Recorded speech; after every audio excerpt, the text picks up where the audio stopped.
One of the things that we were looking to do was we were trying to find more than just a training that would check the box. We were looking for something that was engaging with staff and was going to give them something that they could take with them in their professional lives as well as their personal lives.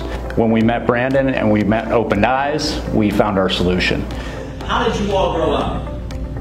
How did you, what were you taught?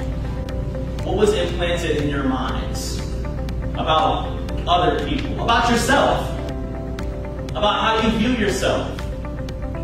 Were you taught to look in the mirror and say, hey, I appreciate you, even if nobody else does? What was the dynamic like? Did you view these things? Were you observing certain things? What were you observing?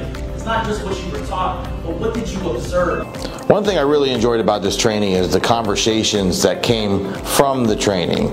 The willingness to have that open conversation and how different topics impacted their lives specifically. And this was kind of like that, bring it to the surface, for everybody. And maybe I took it a different way than somebody else, and that's okay because that's what this is all about. They are tough conversations to have, but they're important.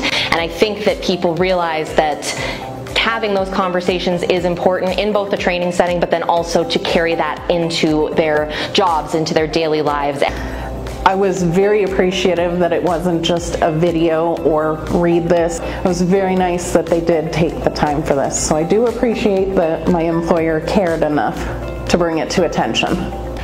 Culturally conscious conversations really made a difference for us. Again, the content was very comfortable. It's very genuine. I would encourage companies all over the state, the city, the nation to have these types of conversations. It wasn't a training, it wasn't information, it wasn't a base thought process. It was a cultural conversation between individuals that united in this company and want to drive forward this country.